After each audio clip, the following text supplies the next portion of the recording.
Pernah bayangkan sedang tidur nyenyak, lalu besok paginya tanah di dekat rumah berubah menjadi lautan lumpur panas? Kedengarannya seperti film bencana, tapi ini benar-benar terjadi di Indonesia. Yang lebih mengejutkan lagi, semburan itu tidak berhenti sehari, seminggu, atau sebulan. Bahkan hingga sekarang, lumpur itu masih terus keluar dari dalam bumi. Ada yang bilang ini murni bencana alam. Ada juga yang yakin ini akibat aktivitas pengeboran. Sampai hari ini, perdebatan itu masih terus berlangsung. Ribuan rumah hilang, puluhan pabrik tenggelam, jalan tol dipindahkan, bahkan satu desa berubah menjadi kenangan yang tertutup lumpur setinggi gedung. Jadi, sebenarnya bagaimana asal-usul lumpur Lapindo? Mari kita telusuri perjalanan panjangnya dari awal hingga kondisi terkini.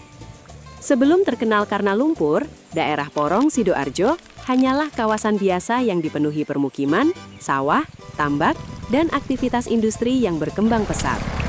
Di bawah tanah Sidoarjo, ternyata tersimpan lapisan batuan sedimen yang terbentuk jutaan tahun lalu. Lapisan inilah yang menyimpan gas, air panas, dan tekanan sangat besar. Karena memiliki potensi minyak dan gas, kawasan ini menarik perhatian berbagai perusahaan energi untuk melakukan eksplorasi dan pengeboran. Pada awal tahun 2006, dilakukan pengeboran sumur eksplorasi bernama Banjar Panji 1 di Kecamatan Porong, Kabupaten Sidoarjo. Tujuannya sederhana, yaitu mencari cadangan gas alam. Tidak ada yang menyangka pengeboran ini akan menjadi salah satu bencana terbesar dalam sejarah Indonesia.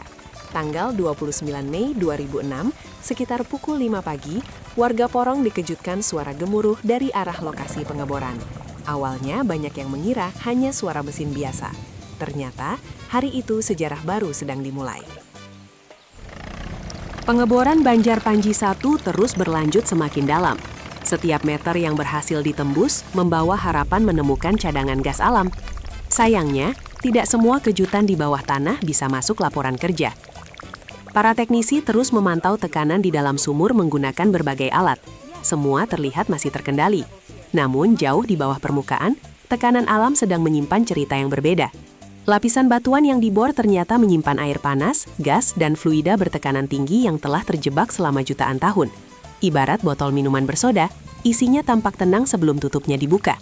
Sementara itu, kehidupan warga Porong berjalan seperti biasa. Petani pergi ke sawah, pedagang membuka toko, dan anak-anak berangkat sekolah, tanpa menyadari bahwa sejarah besar sedang mendekat. Aktivitas pengeboran berlangsung siang dan malam. Lampu-lampu rig menyala terang. Suara mesin terus terdengar, sementara para pekerja bergantian menjalankan tugas sesuai jadwal mereka. Di ruang kontrol, para insinyur terus memeriksa data pengeboran. Setiap angka diperhatikan dengan teliti, agar proses eksplorasi berjalan aman sesuai prosedur yang telah direncanakan. Semakin dalam pengeboran dilakukan, kondisi bawah tanah menjadi semakin kompleks. Tekanan, suhu, dan karakter batuan berubah, sehingga setiap langkah harus dilakukan dengan sangat hati-hati. Di bawah permukaan bumi, fluida panas mulai mencari celah untuk bergerak. Tidak terlihat dari atas, tetapi di kedalaman sana tekanan terus meningkat sedikit demi sedikit. Hari-hari berlalu tanpa kejadian mencurigakan. Dari luar, lokasi pengeboran tampak seperti proyek biasa. Tidak ada yang menyangka beberapa hari kemudian semuanya akan berubah drastis. Menjelang akhir Mei 2006, kondisi bawah tanah mencapai titik yang sangat kritis. Sebuah peristiwa yang belum pernah dibayangkan siapapun, tinggal menunggu waktu untuk terjadi. Disinilah awal kisah lumpur Lapindo benar-benar dimulai. Tak lama kemudian, dari dalam tanah muncul semburan air bercampur lumpur panas. Semakin lama, semakin tinggi. Warga yang melihat langsung hanya bisa melongo. Ini bukan kolam dadakan, tapi awal bencana besar. Awalnya semburan hanya muncul dari satu titik. Namun debitnya terus bertambah setiap jam. Lumpur mengalir ke sawah, jalan, dan area sekitar sumur tanpa menunjukkan tanda-tanda akan berhenti. Tim pengeboran segera menghentikan aktivitas dan mencoba mengendalikan semburan. Sayangnya, tekanan dari dalam bumi jauh lebih kuat daripada perkiraan. lumpur terus memancar tanpa ampun. Dalam hitungan hari, volume lumpur mencapai puluhan ribu meter kubik setiap hari. Bayangkan saja, seperti ribuan truk tangki penuh lumpur dituangkan terus-menerus tanpa tombol pause. Pemerintah, ahli geologi, dan perusahaan langsung turun ke lokasi. Semua berusaha mencari cara menghentikan semburan. Sayangnya, teori di atas kertas ternyata tidak semudah menghadapi kenyataan di lapangan. Berbagai alat berat mulai didatangkan. Tanggul darurat dibangun secepat mungkin agar lumpur tidak menyebar ke permukiman warga yang lebih luas. Sayangnya, debit lumpur terus meningkat. Tanggul yang baru selesai beberapa kali jebol karena tidak mampu menahan tekanan lumpur yang begitu besar. Rasanya seperti menahan banjir memakai ember. Beberapa hari setelah semburan muncul, rumah-rumah terdekat mulai tergenang. Warga terpaksa menyelamatkan barang-barang penting sebelum lumpur masuk ke dalam rumah mereka. Banyak keluarga harus meninggalkan rumah yang sudah mereka tempati selama puluhan tahun. Tidak sedikit yang pergi hanya membawa pakaian dan dokumen penting karena waktu evakuasi sangat terbatas. Sekolah, masjid, pasar, hingga pabrik perlahan ikut terdampak. Aktivitas masyarakat yang biasanya ramai berubah menjadi suasana penuh kepanikan dan ketidakpastian. Lumpur tidak hanya menutupi bangunan. Jalan raya utama juga mulai terendam sehingga akses transportasi di sekitar Porong menjadi terganggu. Perjalanan yang biasanya lancar berubah menjadi sangat sulit. Melihat kondisi yang semakin parah, pemerintah menetapkan langkah-langkah darurat. Ribuan warga dievakuasi ke tempat yang lebih aman sambil menunggu perkembangan situasi. Di saat yang sama, mulai muncul pertanyaan besar. Apa sebenarnya penyebab semburan ini? Apakah murni karena aktivitas pengeboran atau ada faktor alam yang ikut berperan? Sebagian ahli berpendapat, semburan dipicu oleh proses pengeboran yang membuka jalur keluarnya lumpur dan fluida bertekanan tinggi dari bawah permukaan bumi. Namun ada juga pendapat lain yang mengaitkan semburan dengan gempa Yogyakarta yang terjadi 2 hari sebelumnya. Menurut teori ini, getaran gempa diduga memengaruhi kondisi bawah tanah di Sidoarjo. Perdebatan ilmiah pun berlangsung selama bertahun-tahun. Berbagai penelitian dilakukan, baik oleh ilmuwan Indonesia maupun peneliti dari luar negeri. Hingga kini, topik ini masih menjadi bahan diskusi di dunia geologi. Sementara para ahli berdiskusi, warga lebih fokus menghadapi kenyataan. Rumah, pekerjaan, dan lingkungan tempat mereka tumbuh perlahan tertutup oleh lumpur yang terus mengalir. Hari demi hari berubah menjadi minggu, lalu bulan. Bukannya berhenti, semburan justru terus berlangsung. Banyak orang mulai sadar bahwa peristiwa ini bukan bencana yang selesai dalam waktu singkat. Dari satu titik semburan kecil, lumpur lapindo akhirnya mengubah wajah Porong untuk selamanya.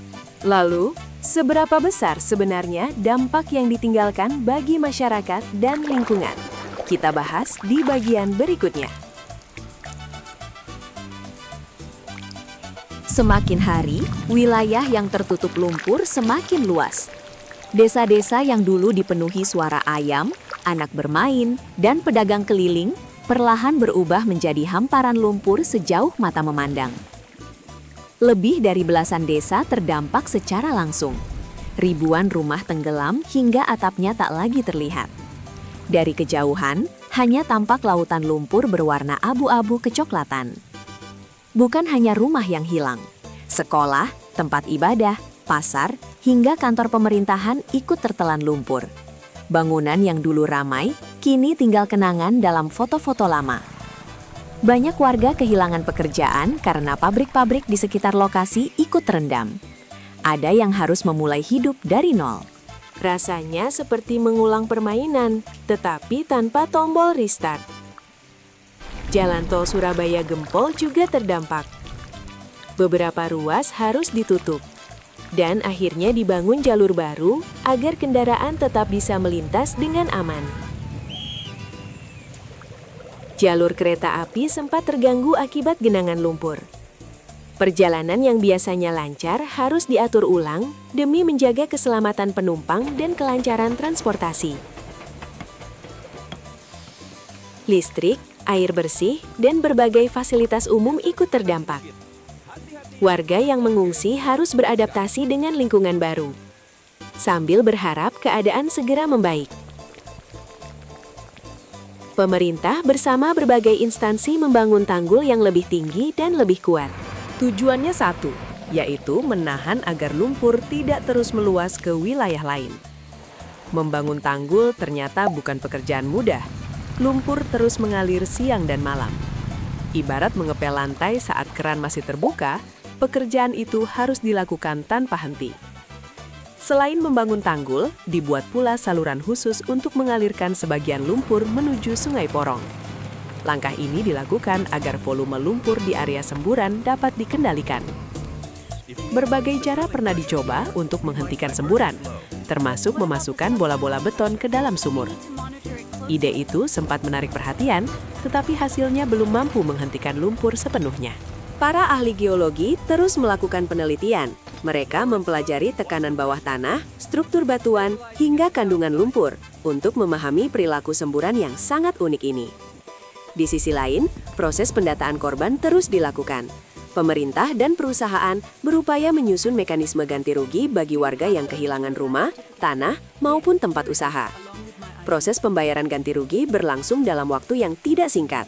Sebagian warga menerima lebih awal, sementara sebagian lainnya harus menunggu lebih lama sesuai proses yang berjalan.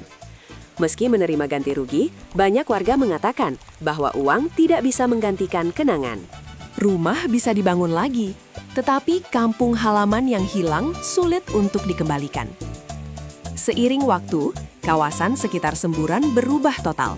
Tempat yang dulu dipenuhi sawah hijau, kini lebih menyerupai dataran luas yang didominasi lumpur dan tanggul-tanggul raksasa. Bencana ini juga menjadi bahan penelitian ilmiah dari berbagai negara. Banyak peneliti datang ke Sidoarjo untuk mempelajari fenomena geologi yang sangat langka dan kompleks. Peristiwa lumpur Lapindo akhirnya dikenal hingga ke berbagai belahan dunia. Nama Sidoarjo sering muncul dalam jurnal ilmiah, berita internasional, hingga buku-buku tentang kebencanaan dan geologi. Meski telah berlalu bertahun-tahun, semburan lumpur belum benar-benar berhenti. Debitnya memang berubah dari waktu ke waktu, tetapi aktivitasnya masih terus dipantau oleh para ahli. Kini muncul pertanyaan baru. Bagaimana kondisi lumpur Lapindo saat ini? Apakah masih berbahaya? Atau justru berubah menjadi tempat yang memiliki fungsi baru? Jawabannya akan kita bahas di bagian terakhir. Hampir 20 tahun berlalu sejak semburan pertama muncul. Meski tidak sebesar dulu, lumpur Lapindo masih terus keluar dari dalam bumi dan tetap diawasi setiap hari oleh para petugas. Kini area semburan dikelilingi tanggul raksasa yang dibangun untuk menahan aliran lumpur. Dari atas tanggul, pemandangannya begitu luas hingga terasa seperti melihat danau, padahal isinya bukan air. Jika berkunjung ke kawasan Porong sekarang, kamu masih bisa melihat pusat semburan dari jarak aman. Uap tipis sesekali terlihat keluar, mengingatkan bahwa bumi di bawah sana masih aktif. Lumpur yang keluar mengandung berbagai mineral dan gas alami. Karena itulah, para peneliti masih rutin mengambil sampel untuk mempelajari perubahan yang terjadi dari tahun ke tahun. Fenomena lumpur Lapindo kini menjadi salah satu lokasi penelitian geologi paling terkenal di Indonesia. Mahasiswa, dosen, hingga ilmuwan mancanegara datang untuk belajar langsung di lapangan. Beberapa bagian kawasan juga menjadi tujuan wisata edukasi. Pengunjung datang bukan untuk bermain lumpur ya, tetapi untuk melihat langsung besarnya dampak sebuah bencana terhadap kehidupan manusia. Di sekitar tanggul, pengunjung dapat melihat monumen, papan informasi, hingga bekas bangunan yang masih tersisa. Semua menjadi pengingat bahwa di bawah lumpur pernah berdiri sebuah perkampungan yang hidup. Salah satu pemandangan paling menyentuh adalah sisa-sisa masjid yang dulu menjadi pusat kegiatan warga.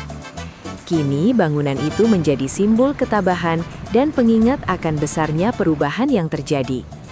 Tahukah kamu? Volume lumpur yang keluar selama bertahun-tahun diperkirakan mencapai ratusan juta meter kubik.